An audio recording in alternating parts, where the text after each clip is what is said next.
Генералниот секретар на Обединетите нации Бан Ки Мун смета дека постои очигледна потреба за целосна и транспарентна меѓународна истрага за падот на малезискиот авион со 298 патници и членови на екипажот во источниот дел на Украина. За денеска е закажана итна седница на Советот за безбедност на Обединетите нации на барање на Велика Британија.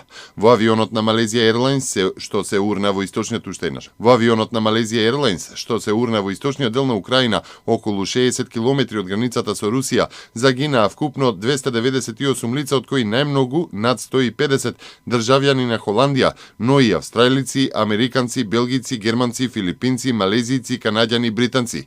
Стотина од нив патувале кон меѓународната конференција за сидата, што кон крајот на неделава почнува во Мелбурн, Австралија, соопштија австралиските медиуми. Шокираност и жалење за загубените животи изразија и шефовите на Европската Унија и на НАТО. Изутрината е пронајдена и втората црна кутија на урнатиот авион, откако проруските сепаратисти уште синоќа соопштија дека е најдена едната со снимени информации од компјутерот на авионот.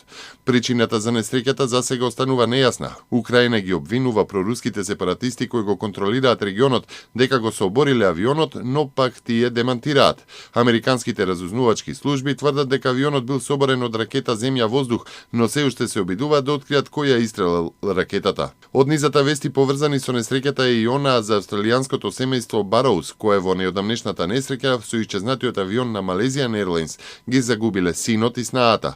Во вчерашната несреќа повторно на Malaysia Airlines над Украина ги загубиле и внуката и нејзиниот сопруг, кои се дел од 298 трагично загинати.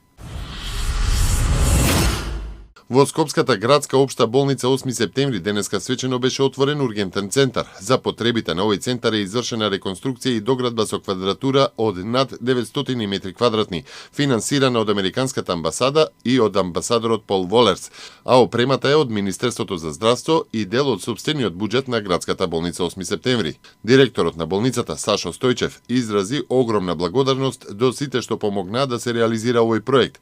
Од досегашното годишно искуство, едно од најоптеретените оделенија во нашата болница е досегашната дежурна служба, преку која се прима над 25% од примените во болница и практично сите најтешки болни се примија преку ова оделение. Американскиот амбасадор Пол Волерс истакна дека со заеднички сили успеале да го финишираат овој значен проект.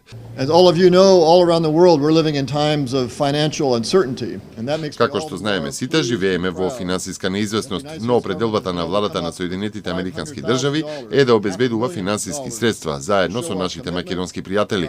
Направи да добиеме преку $500,000 за овој проект да стане реалност, додаде Волерс. Во составот на ургентниот центар се изградени две операцијски сали, ортопедско-травматолошки и општо-хируршка сала, како и повеќе простории и сали за потребите на ургентниот центар. Имајќи ја предвид специфичната здравствена состојба на овие пациенти, кои често е животно загрижувачка, овој ургентен центар е приспособен да одговори на потребите на пациентите за подобрување на нивната состојба, истакна министерот за здравство Никола Тодоров. Медијаторот Метју Нимиц најверојатно до крајот на месецов ќе одржи уште еден круг разговори за името во Атина и во Скопје, пишува грчки етнос.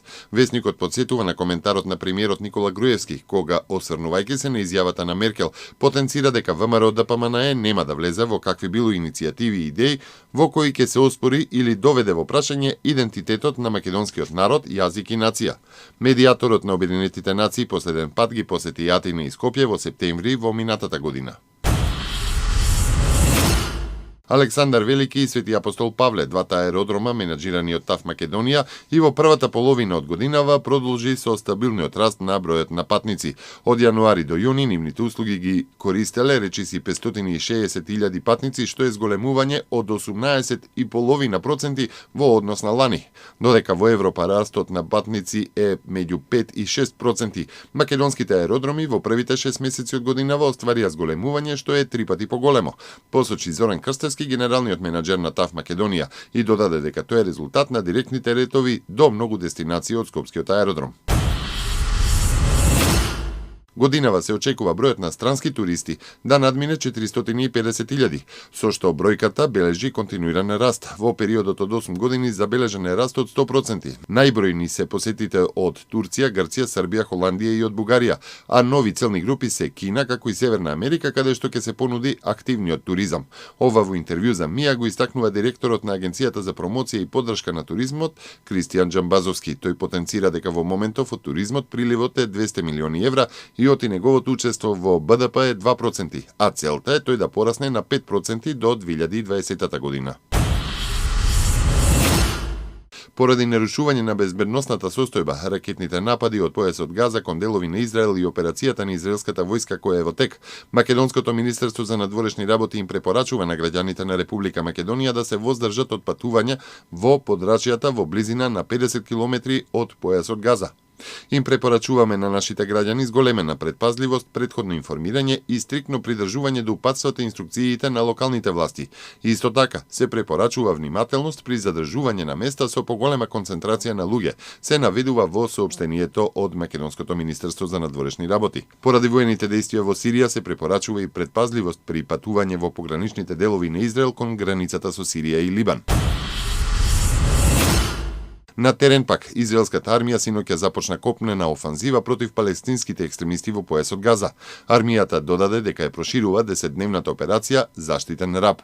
Палестинското радикално исламистичко движење Хамас се закани дека израелската копнена операција во појасот Газа ќе донесе ужасни последици и се закани дека Израел ќе плати висока цена за таквиот непромислен чекор. Израел објави дека операцијата нема за цел да го собори од власт Хамас, туку да нанесе удар на инфраструктурата и да се заштити цивилното израелско население. Египет пак ги обвини Катар, Турција и движењето Хамас дека заговараат саботирање на напорите на Каиро за воспоставување прекин на огнот меѓу Израел и палестинците во појасот Газа. Египет го смета Хамас за закана, бидејќи е создадено од муслиманското братство, кое минатата година беше соборено од власт од египетската армија, што ги влоши односите на Египет со Катар и Турција, кои пак го поддржуваа Мохамед Морси. Во Прилеп синоќа беше отворен 12-тиот пивофест. Илјадници посетители ги забавуваа музичките ѕвезди од земјава и од странство, а гостите на официјалното отварање ги поздрави градоначалникот на Прилеп Маријан Ристевски.